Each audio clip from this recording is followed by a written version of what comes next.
Hello and welcome back to That Aged Well. And this week I'm joined by Tibble. Tibble, who has written The Templars, the Knights who made Britain, which I'm of course holding up right here.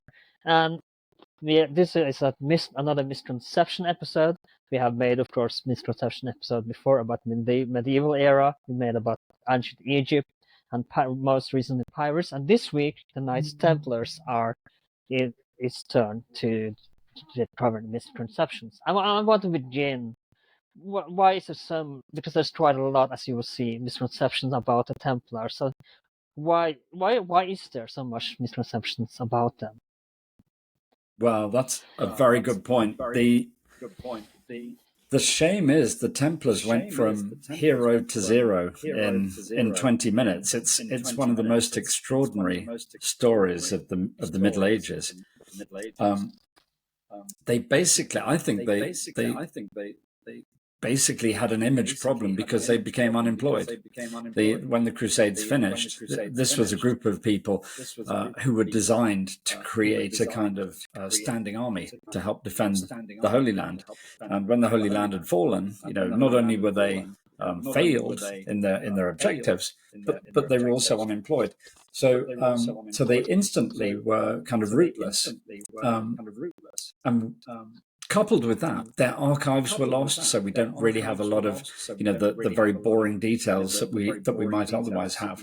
But also because they were so vulnerable, and I'm sure we'll come back to this later, because they were so vulnerable, they were attacked by the French monarchy, and one of the pretexts for taking all their wealth, all their lands, was to accuse them of being Satanists, of being anti-Christian, of having a lot of different crazy bestiality and other sexual activities. So really, it was like a totalitarian state had just thrown the book at them. So they went instantly from being Europe's most elite warriors to the most appalling scumbags that you can imagine. And that kind of image volte-face has reverberated through the ages, and we've now got the internet, which is making it even worse, or even better if you like crazy stories. But so you hear about them being linked to pirates, to the Nazis, to moon bases, Elvis, any kind of crazy story you want, you can make it up and put a Templar in it, and they're now the creatures of our own dreams.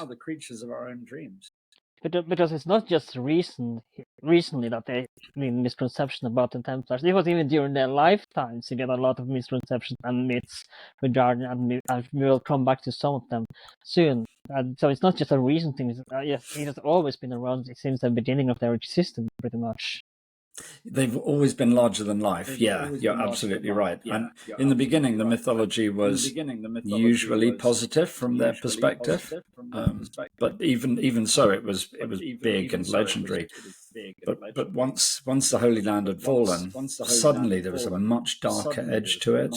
I think there's also an element to which they provide us with what we as human beings need. They're almost the archetypal conspiracy. We live in a much more secular age. We don't have gods. We can't look up to heaven and say, I know why this happened. We no longer have someone in control. And the Templars are a very good kind of fit for this. They take the kind of role of kind of proto-gods in a lot of secular societies. So you can look at some crazy thing and you say, well, it was the Illuminati did this, or the Templars, or or the Freemasons, or whatever. And you do find this whole link between the rise of their poor reputation, their crazy reputation, and the secularization of the world, and the fact that we as, we're just a bunch of sad little monkeys, really, who are all looking for parental figures to give us guidance. And I think the Templars and the other kind of proto-gods that we've created step in for some of that. It's quite sad, really, and it's certainly not true in a historical sense, but you can see from a psychological perspective where it's coming from. Now, before we go into the myths itself, I feel like we need to do a brief history of the Crusades and the establishment of the Knight Templars, and a little bit history behind this. Yes, absolutely. I mean, it is an extraordinary group, and it rose out of absolutely extraordinary times. So if we just cast our minds back, basically Muslim armies invaded the Middle East in the 7th century. So up to that point, from the end of the Roman Empire, the later years of the Roman Empire, until the first wave of Muslim invasions, the Middle East was Christian predominantly. Then in the 11th century, a new wave of invaders came. They were nomadic Turks coming off the steppes. And they were sort of ostensibly Muslim, Sunni Muslim. But in reality, we're not terribly theological. We're not talking about, seminary students here. But when they burst into the Middle East towards the end of the 11th century, they attacked a lot of the Christian communities and the sedentary Muslim communities. So there was a huge punch-up. But from the Christian perspective, the Byzantines were under threat. They called for help to the West, and Western knights came to their help, came to help the local Christian communities, and that we call the First Crusade. And I think it was more than what the Eastern Romans bargained for, really. It was. Actually, by the time the Crusaders arrived, a lot of the need had passed. But you know what communications are like in the 11th century. It's, a rapid reaction force doesn't exist. You ask for help and then it turns up 10 years later.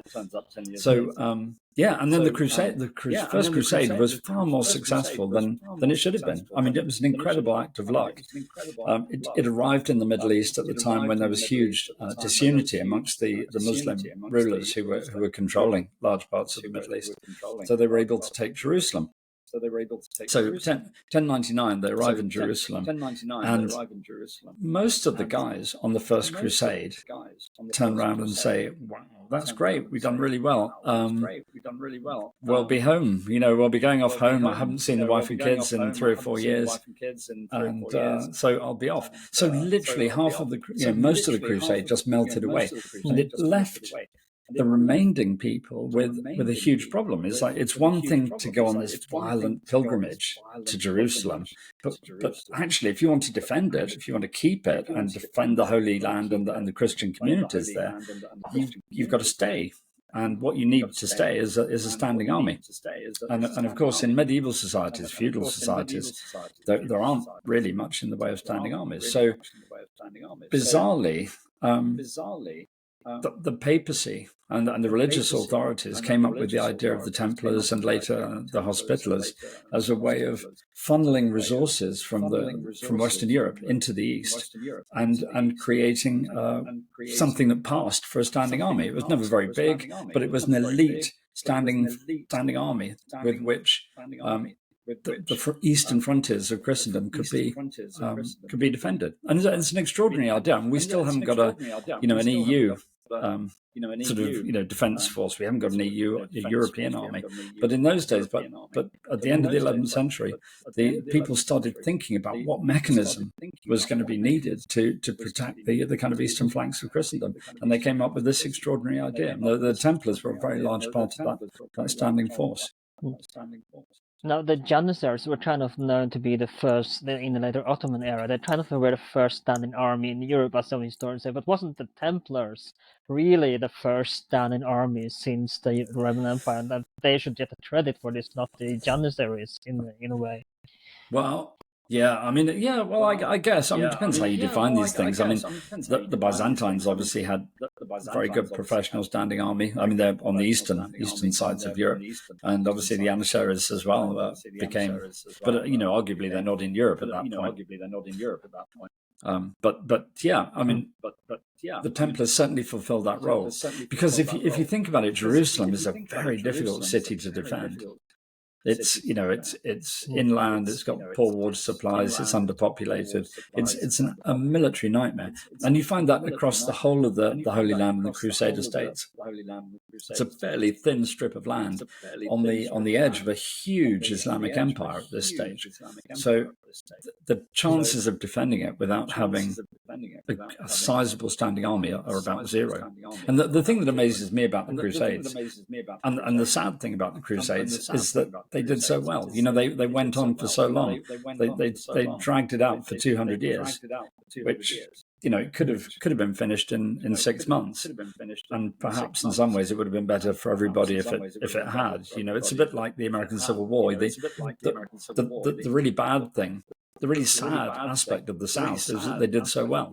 It would have been much better to lose quickly, negotiate a peaceful settlement and so on, rather than having 4 years of chaos, disaster, and bitterness. Or have the Americans come in the First World War at the stage of the war instead of just waiting 4 years before. It's the same thing. There are so many analogies here to choose from. Yeah, absolutely right. So let's begin with the first misconception, because as you say in your book, they had money, but the Templars themselves went rich, and I believe, as you mentioned on History Rage as well, the early Templars were poor. They didn't really have a main headquarters at the beginning either. Yeah, no, absolutely right. The whole issue has been coloured by the fact that the King of France eventually tried to organise the Templars to be folded up because he wanted their money. And I think even at the time, everybody assumed that they were very, very rich. And that's true up to a point, because they were big landowners. Pious people in Europe gave them large tracts of land because they wanted to do something good to help the Holy Land. And the Templars could take those lands and make them profitable, and then use that money in the East to build castles and hire troops and so on. So it was a natural thing for them to do. And the Templars in Britain, at one point, were the largest landowners apart from the monarchy. So they were rich on one level. Beyond that, though, they really weren't. So we know that the brothers they took vows of poverty, and did lead very simple lives. They didn't live in luxury and riches. They dressed very simply. For the first decade, they were just living in secondhand clothes, like some discards from a charity shop. And these were guys who were very very devoted, but not luxurious at all. So we know, even say in Britain at the end, when the order was closed down, we've got a very detailed catalogue of all their possessions, and it's very, very ordinary. There's one silver spoon for every 2 brother knights. These are not luxurious guys, and we know even in their churches they have churches and relics and crucifixes and relics, but nothing out of the ordinary. It's not. This is not something out of a treasure island kind of thing. But it is true. I'm sure that we do see today. So we think some people, they must have money, they must be so rich. But in reality, that's more the company. They're not really rich themselves, and that's true for the Templars. I'm sure people thought when they saw them, they don't have all the money in the world. But as you say, that's not really the case.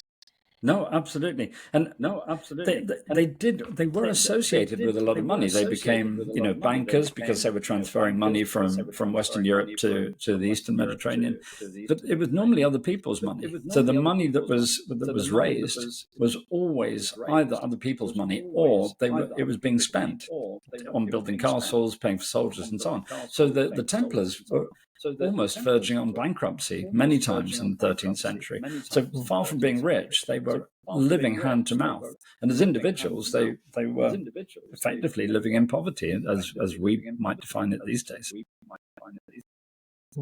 That brings us kind of to, and you kind of touched upon this a little bit already, but and of course, what the most thing they are famous for is being ferocious warriors, but they weren't just warriors, and especially the knights in Britain, as you touched upon in your book, they were farmers, and like you said earlier, they were bankers. So let's talk a little bit about the non-warriors, and I believe diplomats as well. So let's talk a little bit about the non-warrior part, the non-combatant part of the life of a Templar. Yes, that's a very good point. It's the case that we think of the Templars as warmongers, and it's not 100% wrong. That they were probably the most elite troops that Europe could produce. So, and they certainly were a fighting force in the East. But in the West, they were peacemongers, and it's very ironic, but it's totally logical. So everything that they wanted to do was to create a peaceful Europe that was prosperous, producing lots of cash, and they didn't want that because they were Mother Teresa. They're not doing it for altruistic reasons. They're doing it because they want Europe to send money to the East, so they want Europe to be more productive.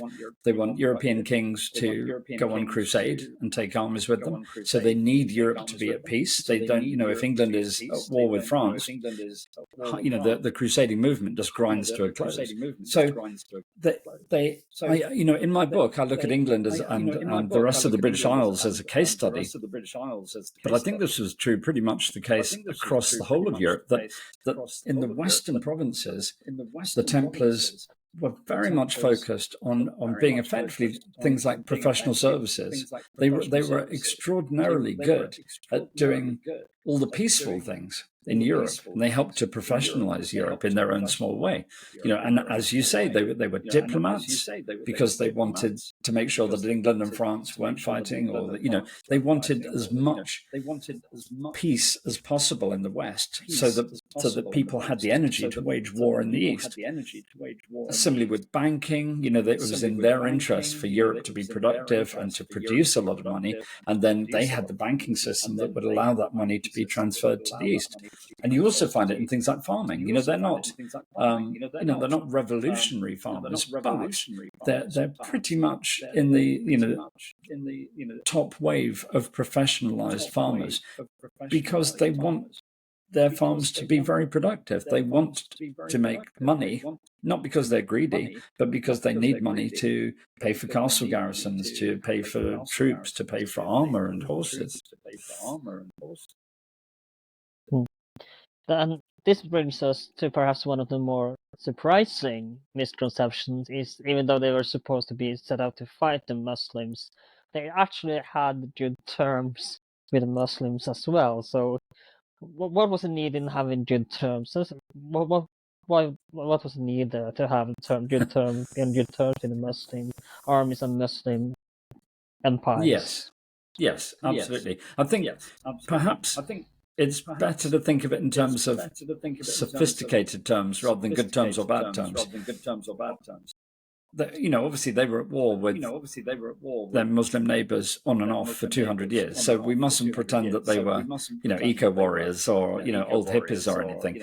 But they did have sophisticated relationships because they were a standing army in a region that was very diversified, very fragmented. So they were effectively another power in a region where all the different players had their own different power struggles. So they were participants in local politics, in local diplomacy, and in local warfare. And they were sophisticated enough to understand how things worked. So they do have Muslim friends. They do, if there's an Islamic shrine in one of their churches or temples, then they would allow their Muslim friends and guests to come and worship and come on pilgrimage and so on. They were much more tolerant and sophisticated than we might imagine. And the reason why I think we have a poor image is that the Crusaders, if you are on crusade, that is, if you're on a crusade from Western Europe to the Middle East, you're only there for a short period of time. And those guys are effectively tourists. It's like Club 1830 for medieval knights. So they're going out to the East. They don't really understand what they're getting themselves into. They don't understand the warfare. They don't understand the politics. And often they cause problems because they're not sophisticated in the way that they deal with the local situation. Whereas people like the Templars were embedded. They'd been on the ground there, for 200 years. So they were another local player. And whichever side they were playing on, which was, obviously usually the Christian side, they were doing it in a sophisticated way. It wasn't blind intolerance. What were their relationship to the Crusader States then? Because they had good relations with the Muslims as well, but what were their relations to the Crusader States? That's an interesting one. Yeah, as you can imagine, it depends on personalities to a large extent. In medieval societies, the king holds a very, very important role, but also the master of the Order of the Templars has a very particular role. So you'd find if the king and the master were great friends and got on well, then relationships were much more amicable. If relationships were poor, there were some kings, say of the Latin Kingdom of Jerusalem, who were less amiable, like King Amalric, who was a lovely, fantastic guy, big fat bloke, had big man boobs, and was famously grumpy. I mean, he just wouldn't talk to people unless they talked to him, and he quite often got grumpy if you did talk to him. He had a fierce temper, and he fell out with the Templars a couple of times. And those kind of conflicts reverberate for decades sometimes. But by and large, the kings of Jerusalem needed Templar help, so they were motivated to work with them. On the other hand, the Templars, they were an institution, so they were there for hundreds of years, and they reported direct to the papacy. So in a sense, they were more like an ally of the Crusader States rather than part of the military structure. They were a very important role, and they were an important part of the military infrastructure, but it was always in a kind of slightly arm's length way. And when relationships were bad, that could cause real problems. This brings us to the next misconception, which is this is perhaps one of the most famous ones out there, and that is they were not the devil worshippers that people think they were. They did not worship the devil. Yeah, I mean, this was at the heart of the accusations which the French monarchy brought against the Templars when they wanted to steal all their money, really. I mean, that's putting it bluntly. The worst thing you could say about somebody in a pious society like that was that they were devil worshippers and so on, and they were accused of licking cows' bottoms and cats' bottoms and lots of crazy sex amongst themselves and with animals and so on. So they basically, it was like just somebody threw out all the worst things they could imagine and accused the Templars of doing it.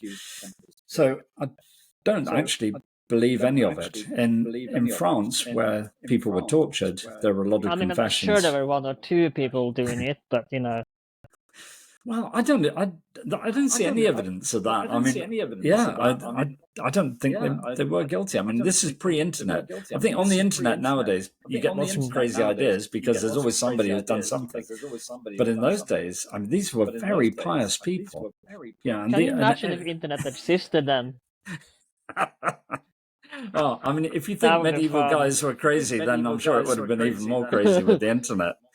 But if you think the guys were all volunteers, so these are come from upper middle class families, and they enter the order, and we're supposed to believe that on their initiation ceremony, the doors were closed behind them, all their families are outside just waiting for the party to begin, and we're expected to believe that during the initiation ceremony, they were told, "Oh, sorry, guys, you joined this devout Catholic order to try and save Christendom. Well, in fact, we're devil worshippers.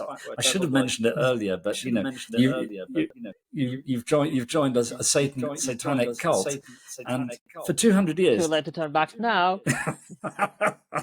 Yeah, and for 200 years, people did leave the order, and for 200 years, everybody forgot to mention that they'd actually accidentally joined a satanic cult. I mean, clearly, it wasn't happening. It was even people who were really pissed off with the Templars, people who hated the order, people who joined and then found it wasn't for them.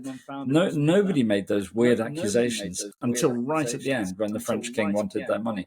So I think there is no justification for it at all. I think it's just crazy. But it is like something from the 20th century. You know, like Goebbels always used to say, you know, if you're going to tell a lie, you might as well make a big lie. And this is Satanism is the big lie of the Templars. Is there people today that still believe that Templars are Satanist worshippers? I think on the internet, yeah, you can find people who believe everything, you know, and you find people that believe they're that they're in charge of that they still exist, that they're in charge of Shakespeare's First Folio, Marie Antoinette's jewelry, Hitler's moon base. You know, I mean, there's you name it. There's a crazy theory about everything. I don't think there's any truth to it. I think, again, it comes back to what we were saying earlier. I mean, to human need. I mean, for the medieval mythology, there was the human need for the French monarchy to take money. You know, I mean, they had a horrible methodology for extracting money from vulnerable groups. And nowadays, you have this kind of human psychology need for the comfort of having some kind of deus ex machina that we can all have in our minds as a substitute for the gods that we no longer worship. The next conception, and this is more in line with your book, and I don't know if this kind of counts as a misconception, but that is they had actually quite good relations with the kings of England, because even when they tried to abolish the order, as you kind of talk about in your book as well, the kings of England actually defended the order. Of course, I don't remember which one. I think it was Edward II. I'm not sure. Yes, you're absolutely kind right. of Yes, defended them first, and then he changed his mind later. But still, it goes to show that they were in good terms with the kings of England. So let's talk a little bit about their relation to the kings of England. Yes. I mean, that's another irony is that the Templars are in reality are very internationalist. They're very modern. They're kind of like an EU-based organization. You know, they report to head office in Rome, you know, and they operate all the way across Europe and the Eastern Mediterranean. So this is an internationalist organization. But on the ground, in each of the little provinces of Europe that they're in, they have to deal with the political structures they find there. So in the case of Britain, as I go through in the book, you know, they have to work very closely with the kings of Scotland, the kings of England, and so on. And again, it's not because they're altruistic. They're not doing this just to be popular. They do it because they want a close relationship with the people who've got the power to provide the Holy Land with money and troops. It's a very, very pragmatic decision. And so they cozy up to the kings of England, even if they don't actually respect them as individuals. So King John, who I think everybody really thinks of as a pretty rubbish king, the Templars were still very loyal to him because he was the only king they had in England. You know, he was the only man in England who was really going to lead a crusade. And he kept promising to lead a crusade to tease them and to keep them on his side. But from a Templar perspective, they didn't really have a lot of choice. They wanted to support anybody who would support the Crusades.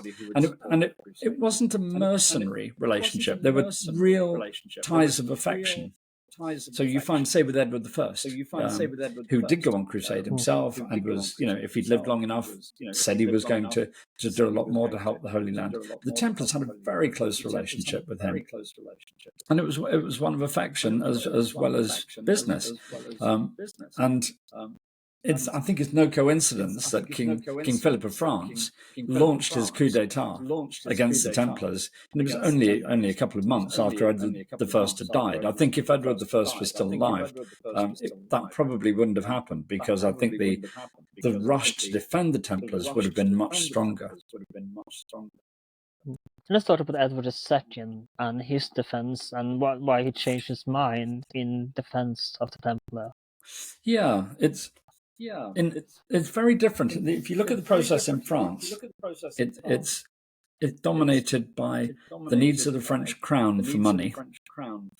And in the years preceding the dissolution of the Templars, Philip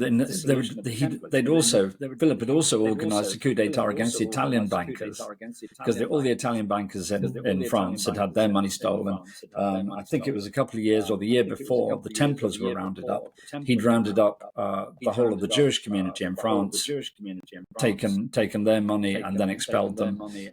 And then shortly after he died, his son did the same thing with lepers. He manufactured a conspiracy saying that they'd worked with Jews and Muslims to try and poison the wells of France. I mean, these are absolutely crazy conspiracies, but you can see there's a very structured methodology. You find a vulnerable group, you do a Goebbels, you throw the big lie at them, you accuse them of outrageous things, and then you steal their money. And you can see the Templars is just part of this methodology. They also in France, because they've got a history of heresy and the Inquisition, they've got access to torture. And that's the critical thing, really, in terms of process. So if you torture somebody, they'll confess to anything. And you do find a lot of French Templars were incredibly brave men who, a lot of them died under torture or were burnt rather than perjured themselves. But ultimately, most people, I mean, I wouldn't, you could torture me for about half a second and I'd tell you anything you wanted. And in fact, you probably wouldn't even need to torture me for half a second. You just threaten me with torture. And I'll say whatever you want. So a lot of the French Templars did confess. But the English crown and the English judicial system didn't have torture. They had a much more what we would think of as a more reasonable approach. So they had juries. There was some effort to create evidence. And there was no torture. So in England, the Templars didn't really confess to anything at all. There were a couple of minor things towards the end, but there were no real confessions of any kind. And people just thought the accusations were just outrageous. I mean, they were clearly mad accusations. But the English crown defended them for years. So in France, people were rounded up and burnt and tortured. In England, they were basically told to go and live on their estates and take the money off the estates. They were living in effectively sort of like house arrest. Yeah, exactly. It's sort of. It was not a hardship for them at all. In Ireland, all the guys were given a pension in the end and told to just go off and be quiet. A lot of the English Templars joined hospitaller houses, so effectively they were just rebranding themselves. So I think in many provinces of Europe, people just didn't believe the accusations. But by the time the whole process had been through, the order was fairly redundant and the reputation was so tarnished that there really wasn't much of a way back. So people just closed the order down, sadly, really. Now, this goes to the next misconception, and I believe Dan Jones in his book on the Templars touched on this as well. And because when you join the order, celibacy was very importance of the order, but just because you were supposed to be celibate doesn't mean that everyone were celibate. So let's talk a little bit about the idea behind celibacy in the Knights Templars and how some people, even though they were supposed to be celibate, did not really adhere to that rule, because we all have sexual urges, right? Even if you are supposed to be celibate. We talked about this in, I believe, with the monks and nuns in medieval monasteries. They had sexual relations as well, so not everyone followed that rule necessarily. No, absolutely. I think we have to make a distinction between institutions and theory and people and practice. So the Templars as an institution and theoretically, if you look at the rule book, they're a celibate order. People volunteer to go into the order knowing that they're going to have to be celibate. And if people are found not to be celibate, the rule book says you're thrown out. And we know there are many instances where that happened. But on the other hand, as you quite rightly say, we're all human beings. We're all guilty of different things from time to time. And inevitably you find that there were various Templars who didn't live up to the rulebook, and not just about sex. You pretty much everything. Some of them became murderers, some of them became crooks and thieves. So, but it's not in a sense, it's not the fault of the order, because the order's rulebook says that that's bad, and if you murder someone, or if you're not celibate, then you're thrown out. But people do it anyway because we're all a bunch of monkeys and we do what monkeys do. We just we have primal urges. The interesting thing about the Templars is when they were closed down, they were accused of a lot of homosexual activities because the Inquisitors associated homosexuality with heresy. And it was seen as heresy, and homosexuality was seen as antisocial things that would work against the fabric of society. So it was natural. If you were making up charges about heresy, you would throw in not just the Satanism, but you'd throw in some same-sex activity as well. Having said that, the reality is, ironically, the Templars were one of the few orders who had very few accusations of same-sex activity, much less so than most other monks, for instance. I mean, obviously, it does. It happens. A lot of people have inclinations that way. So it would be extraordinary if there weren't gay Templars, but they weren't supposed to express that. And in reality, the Templars, if anything, had a reputation for being ladies' men. If they broke celibacy, in reality, it was much more likely to be because they were lads. They were kind of entitled knights. They felt they could, have affairs and so on. And you find that later with the Hospitallers as well. So was it kind of like? Sorry for interrupting you, but was it kind of like being a bit of a rock star in today's, or like to have a great job, like a pilot? You're wearing a uniform. That's kind of hot. Was it kind of being like having just one of these tough jobs like firefighter, police, or army, yep. Or was it kind of that kind of job that girls just want to attract you about it? Yeah, I think there's a lot of truth in that. These were guys, they do have a uniform, and they are elite troops. I'm sure they had their own groupies. There's also a much less positive aspect, which is, they're much higher up the social hierarchy. And, as nowadays, as in the Middle Ages, the higher you are up the hierarchy, the more influence you have, the more you can persuade people to have sex with you. So, and it looks like some of the guys did take advantage of that, which is not great, but it's probably inevitable, given that we're talking about thousands of men over a 200-year period. There are bound to be transgressions, and there certainly were. But I don't think there's any evidence of the kind of satanic bestiality that the guys were accused of at the end. I'm sure it's just a normal cross-section of the kind of more or less bad, unruly things that people do over time. Now, the next misconception I want to talk about, and this is maybe not the more famous one, but I wanted to bring it up anyway, and that is they were not Freemasons, because Freemasonry would not become a thing until the 17th, 18th century. So I thought, why do people associate the Templars as Freemasons? Well, I think it's something that suited the Freemasons very well. So if you think of it, so the Freemasons at this period, they're a new organization, but they don't want to be new. They want to be ancient. They want to have ancient knowledge. They want to have secret connections. They want to have ideas of nobility and hidden knowledge. So the last thing that you want as a new organization is to have no history. So what they seem to have done is create a history, and they kind of rewrite this kind of backstory that associates themselves with the Templars.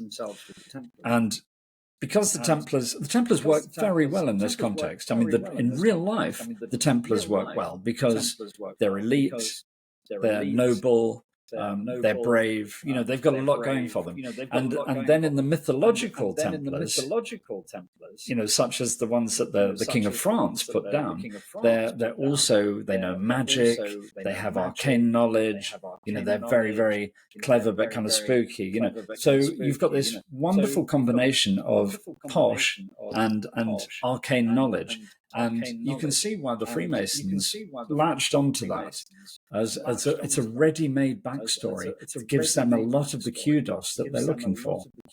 Having said that, I don't think there's any evidence that it's true. I mean, it was just made up when the Freemasons were made up. And as you quite rightly say, the Templars hadn't existed for centuries by then. So it's kind of a coup d'etat over time and just using imagination, really.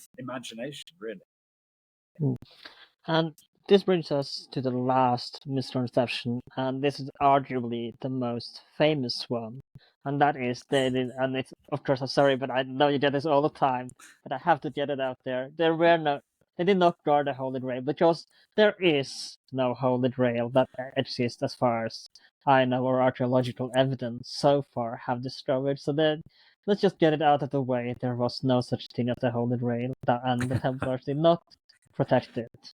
Yeah, I've never seen any evidence that they did that. I mean, some people link them with the Shroud of Turin as well, which which we know is an object. I mean,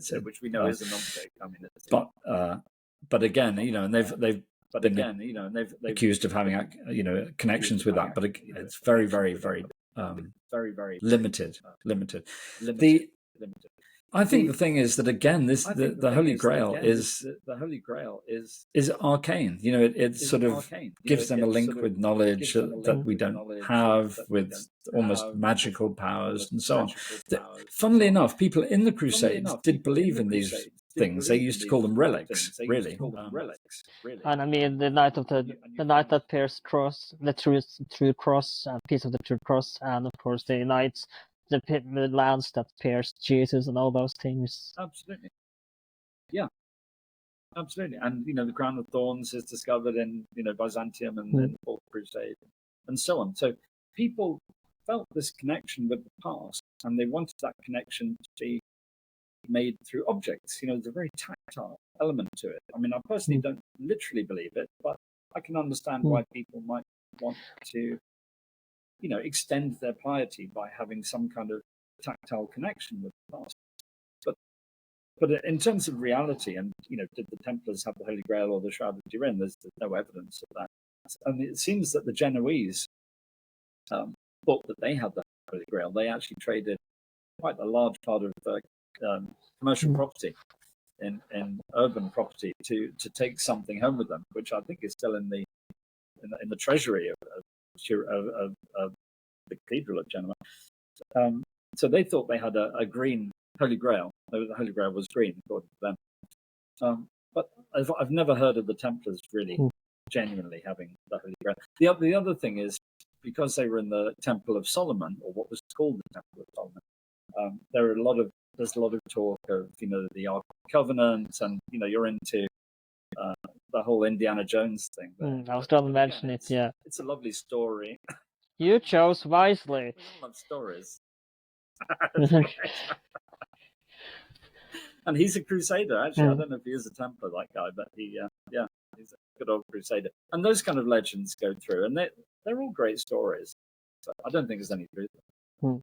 I think let's talk real quickly before we ran up this episode about the end and the fall of the Templars and how, again, when the mystique of the Templar Order. Yeah, the fall was kind of good and bad in terms of their reputation. I mean, clearly, they didn't end well, but they were kind of redundant. So, they'd done their job as far as they could. They'd done a great job in keeping it going, but they ultimately failed.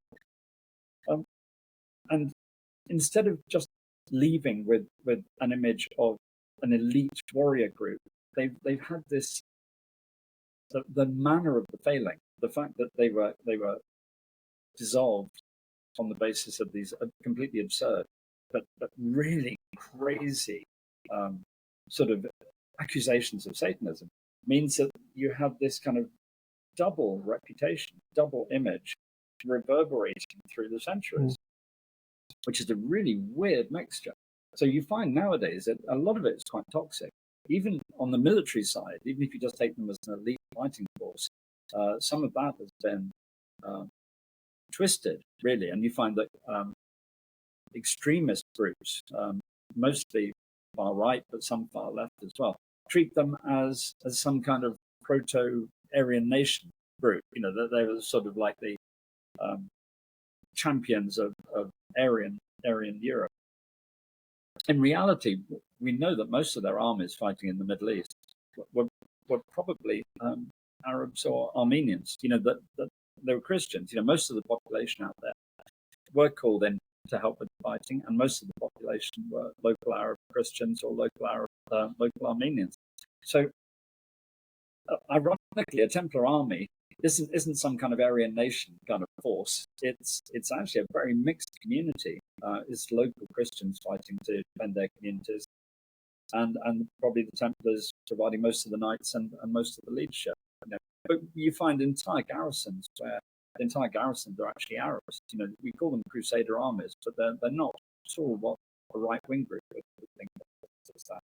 And then on the other extreme, so you get that kind of twisting of their kind of military reputation.